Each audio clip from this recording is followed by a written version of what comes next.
پہلے ہم بات کر رہے تھے حکومت کی جانب سے پابندی ہے عمران خان صاحب کی تقاریر پر، بیانات پر، پریس کانفرنس، پریس ٹاک نہیں دکھائی جا سکتی. اسی تناظر میں گرفتاری کی بھی بات ہو رہی تھی. مزمل کچھ بات اس پر کرنا چاہ رہے تھے، کوئی رسپونڈ کرنا چاہ رہے تھے مزمل؟ بالکل اسامہ، یہ جس طرح سے صدیق نے بھی بات کی میں اس سے اگری کرتا ہوں کہ عمران خان صاحب کی جو گفتگو ہے اس کو سینسر نہیں کیا جانا چاہیے، لیکن میں یہ نہیں سمجھتا کہ سینسرشپ کا ہمیشہ سے کوئی ایسا مطلب ہوتا ہے جوڈیشلی یا کیس کوئی ایسا اسٹرانگ ہو تبھی سینسرشپ ہوتی ہے. نواز شریف صاحب کی جس طرح انہوں نے بات کی تو جب ان کی تقریر بین تھی تو احسان اللہ احسان صاحب کا انٹرویو ٹی وی پر نشر ہو رہا تھا جو کہ اے پی ایس میں ایکیوزڈ ہیں، سب کو معلوم ہے اس میں. تو اس کے باوجود ان کو گرین سگنل مل گیا، نواز شریف صاحب کو نہیں ملا. تو اس سے ثابت یہ ہوتا ہے کہ کیسز جو ہیں وہ ایک پرٹیکولر ٹائم کے اوپر پٹ اپ کیے جاتے ہیں. جس طرح سے ہم نے اعجاز شاہ صاحب کا بیان بھی یاد ہوگا صدیق صاحب کو بھی، جو کہ پی ٹی آئی کی اپنی کیبنٹ کے اندر تھے.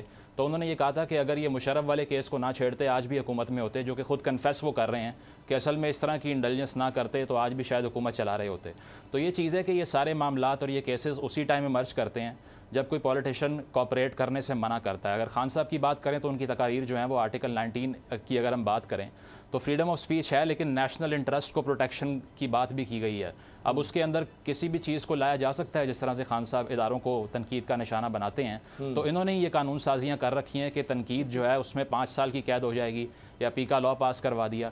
تو یہ عمران خان صاحب کے دور کے اندر ہی لیجسلیشنز ہوئی ہیں، اور اب اسی کا اگر وہ نشانہ بن سکتے ہیں. نون لیگ کے دور میں بھی 3 سال تھا، لیکن انہوں نے اس کو ایکسٹینڈ کر دیا، بڑھا دیا تھا. تو یہ چیز ہے کہ اس دور کے اندر بھی عمران خان صاحب نے جو لیجسلیشنز کی تھیں، میں سمجھتا ہوں کہ وہی ہتھ کنڈے اب ان کے خلاف استعمال کیے جا رہے ہیں. اور اگر وہ باہر بھی گئے ہیں تو یاسمین راشد صاحبہ کی میڈیکل رپورٹ پہ سگنیچرز موجود تھے، اس کے بعد ان کو باہر جانے کی پرمیشن ملی، نہیں کرنا چاہیے تھا. وہ خود کہہ چکے ہیں کہ میں اقتدار میں آتے ساتھ ہی احتساب کروں گا مافیاز کا، انہیں جیل کے پیچھے ڈالوں گا. لیکن ہم نے دیکھا یہی کہ کسی ایک بھی انسان کا احتساب نہیں ہو سکا. انفیکٹ جو آٹے چینی کی رپورٹیں آتی رہیں اس میں جہانگیر ترین صاحب کا نام سامنے آیا، ان کے خلاف بھی کچھ نہیں کر سکے. تو اگر پولیٹکس میں افیکٹونیس نہیں ہے اور آپ پولیٹکس میں کسی کو ایکیوز تو کر سکتے ہیں، اس کو کنوکٹ کرنے کی پاور نہیں رکھتے، کوئی ایویڈنس پروڈیوس نہیں کر سکتے. رانا ثناء اللہ صاحب کے خلاف کیس بنا اور وہ اڑ گیا، اس میں فواد چودھری صاحب کی کنفیشن سامنے آ گئی. تو یہ ساری چیزیں ہیں کہ میں یہ سمجھتا ہوں کہ بالکل سینسرشپ نہیں ہونی چاہیے، لیکن یہ ساری چیزیں پولیٹیکل استعمال کے لیے یوز ہوتی ہیں. نواز شریف کے ٹائم میں بھی ہوئی، اب بھی ہو رہی ہیں، اور اس میں پیچھے اور بھی بڑی طاقتیں ہوتی ہیں. اچھا، چونکہ ہم آگے ہمیں رانا ثناء اللہ صاحب انہوں نے اب الیکشن سے فرار کا بہانہ یا بھاگنے کا ایک طریقہ بڑا اپنا لیا ہے، اور ان کو فضل الرحمان صاحب بھی بڑے پسند آ رہے ہیں کہ انہوں نے کہا جی پہلے تو مردم شماری ہو جائے، اس کے بعد دیکھیں گے. گورنر صاحب بھی ابھی تک کہہ رہے ہیں آ جاؤ جی الیکشن کمیشن آ جائے، پھر بیٹھتے ہیں، پھر بات کرتے ہیں، پھر دیکھتے ہیں.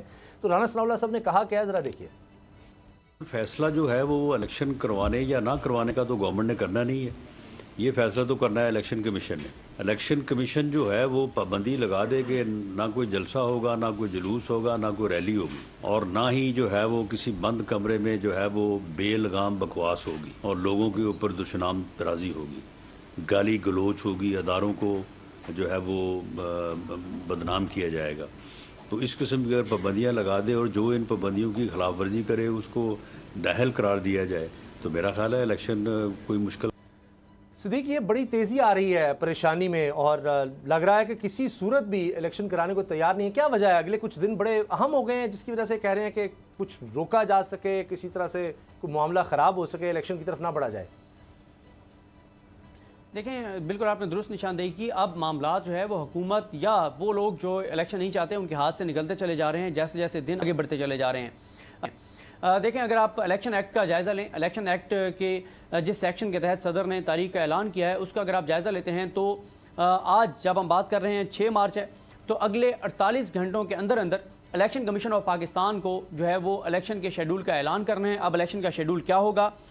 جب جو یہ الیکشن شیڈول کا اعلان کرے گا الیکشن کمیشن، چاہے وہ کل کر دے یا پرسوں کر دے، 48 گھنٹے سے زیادہ کا ان کے پاس ٹائم نہیں ہے، کیونکہ الیکشن ایکٹ میں لکھا ہوا ہے کہ جب صدر جو ہے وہ الیکشن کی تاریخ دیں گے تو اس کے 7 روز کے اندر الیکشن کمیشن آف پاکستان کو شیڈول کا اعلان کرنا ہے. جب وہ شیڈول کا اعلان کریں گے تو اس تاریخ جس تاریخ کو وہ شیڈول کا اعلان کریں گے اس کا جو 6واں دن ہے وہ کاغذات نامزدگی جمع کرانے کی جو ہے وہ آخری تاریخ جو ہے وہ مقرر کرنا ہوگی جس تاریخ کو وہ شیڈول اعلان کریں.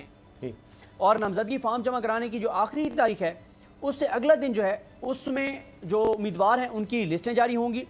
کاغذات نامزدگی جمع کرانے کی آخری تاریخ سے 8ویں روز نامزدگی فارموں کی سکروٹنی کی آخری تاریخ جو ہے وہ مقرر کرنا ہوگی. یعنی الیکشن ایکٹ میں بالکل واضح ہے، ہر چیز واضح ہے کہ کتنے کیا کرنا ہوگا.